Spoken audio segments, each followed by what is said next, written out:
শিক্ষার্থীরা আগামী বছর থেকে তোমাদের নবম দশম শ্রেণীর গ্রুপ সাবজেক্টের ক্লাসগুলো কোর্সটিকা ফর 9-10 এই চ্যানেলে প্রকাশ করা হবে। তাই নতুন ক্লাসগুলো যেন মিস না হয়ে যায়, এজন্য তোমরা এখনই কোর্সটিকা ফর 9-10 এই চ্যানেলটি সাবস্ক্রাইব করে রাখো। অষ্টম শ্রেণীর প্রিয় শিক্ষার্থীরা, আমি এর আগের ক্লাসে তোমাদের সাথে স্বাস্থ্য সুরক্ষা প্রশ্নপত্রের সংক্ষিপ্ত যে প্রশ্ন উত্তর রয়েছে এটি নিয়ে আলোচনা করেছিলাম। সংক্ষিপ্ত প্রশ্নের এই অংশে মোট 10টি প্রশ্ন ছিল, প্রতিটি প্রশ্নের জন্য 2 মার্ক করে ছিল। সে প্রশ্নগুলো কিভাবে তোমরা লিখবে তা আমি তোমাদেরকে বুঝিয়ে দিয়েছি। তো আজকে আমি আলোচনা করব পরবর্তী অংশ, যেখানে রয়েছে রচনামূলক প্রশ্ন। গ বিভাগ, দেখো রচনামূলক প্রশ্ন দৃশ্যপটবিহীন। এখানে 3টি প্রশ্ন রয়েছে, এই 3টি প্রশ্নের উত্তর আমাদেরকে লিখতে হবে।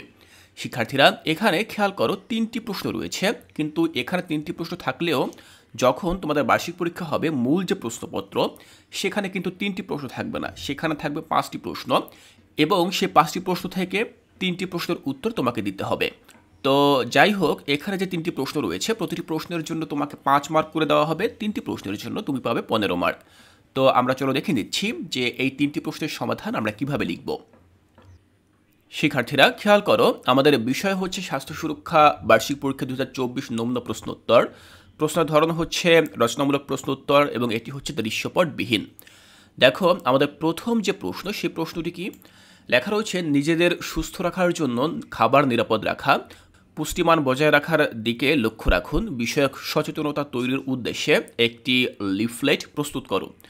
তো এখানে দেখো একটি বিষয়বস্তু নির্ধারণ করে দেওয়া আছে। এই বিষয়বস্তুর আলোকে আমাদেরকে একটি লিফলেট তৈরি করতে হবে, এবং সেটি আমরা কিসের জন্য করব? সচেতনতা তৈরির উদ্দেশ্যে। তো দেখো আমি একটি লিফলেট এখানে তৈরি করে রেখেছি। এই লিফলেটটি দেখলে তোমরা বুঝতে পারবে যে আসলে কীরকম হওয়া উচিত। লিফলেটের চারিপাশে আমি একটা বর্ডার দিয়ে দিয়েছি, তোমরা ঠিক এভাবে লিখবে। তারপর উপরে তোমরা সেই বিষয়বস্তু লিখবে। আমি লিখেছি যে দেখো আমি লাল রং দিয়ে লিখেছি যে নিজেদের সুস্থ রাখার জন্য খাবার নিরাপদ রাখা, পুষ্টিমান বজায় রাখার দিকে লক্ষ্য রাখুন। উপরে আমরা এই যে এখানে যেই বিষয়বস্তু দেওয়া রয়েছে সেটি আমরা লিখলাম। এরপর আমি একটি ছবি দিয়েছি যেখানে দেখানো হয়েছে যে খাবার ধোয়া হচ্ছে, এবং আমি লিখেছি যে খাবার রান্নার পূর্বে অবশ্যই ভালো করে ধুয়ে নিন, এতে খাবার ময়লা ও জীবাণুমুক্ত হবে। তো এটি হচ্ছে মূলত এই ছবি সম্পর্কিত একটি তথ্য।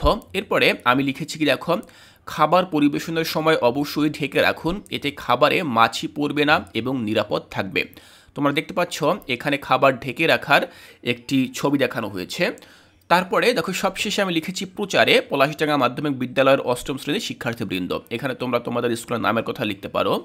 তো আমি ঠিক এভাবে খুবই সাধারণ আকারে একটি পোস্টার ডিজাইন করেছি বা একটি লিফলেট তৈরি করেছি।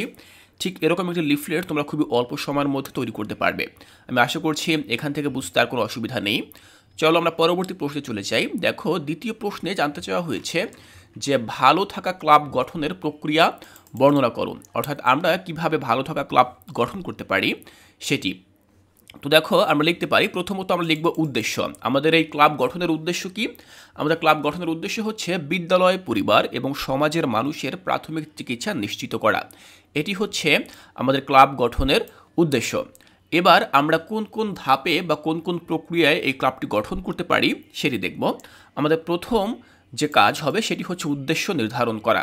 দেখো ক্লাবের প্রধান লক্ষ্য হলো প্রাথমিক চিকিৎসা সংক্রান্ত সচেতনতা বৃদ্ধি ও সেবা প্রদান করা।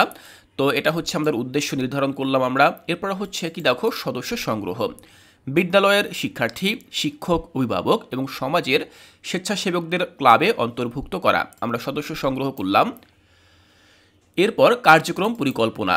দেখো প্রাথমিক চিকিৎসা প্রশিক্ষণ কর্মশালা এবং সেবা প্রদান সংক্রান্ত কার্যক্রম নির্ধারণ করা। এরপরে দেখো ক্লাবের গঠনতন্ত্র তৈরি করা।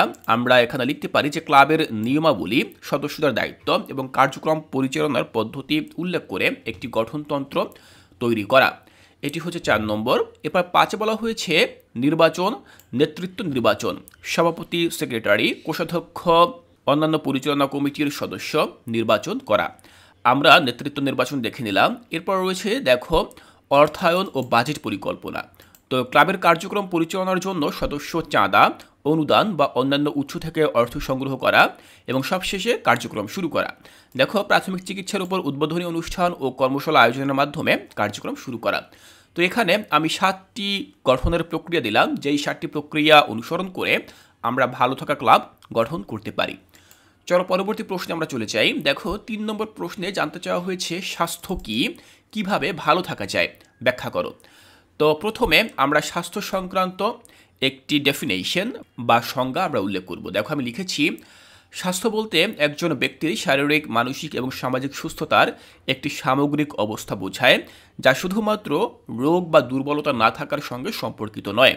এটি এমন একটি অবস্থাকে নির্দেশ করে যেখানে ব্যক্তি শারীরিকভাবে সক্রিয়, মানসিকভাবে স্থিতিশীল এবং সামাজিকভাবে উপযোগীভাবে জীবনযাপন করতে সক্ষম। তো প্রথমে আমরা আলোচনা করলাম যে স্বাস্থ্য কী। এবার আমরা আলোচনা করব যে কিভাবে ভালো থাকা যায়। দেখো প্রশ্নের দ্বিতীয় অংশ, তো আমরা লিখলাম যে যেভাবে ভালো থাকা যায়। প্রথমে আমরা সুষম খাদ্য গ্রহণ করতে পারি। এক্ষেত্রে আমি লিখেছি, স্বাস্থ্যকর এবং পুষ্টিকর খাবার খাওয়া শরীরকে প্রয়োজনীয় পুষ্টি সরবরাহ করে এবং শরীরের প্রতিরোধ ক্ষমতা বাড়াতে সাহায্য করে। খাদ্য তালিকায় পর্যাপ্ত পরিমাণে ফল, শাকসবজি, প্রোটিন, কার্বোহাইড্রেটেড এবং ফ্যাট থাকতে হবে। তো আমরা সুষম খাদ্য গ্রহণের বিষয়টি লিখলাম।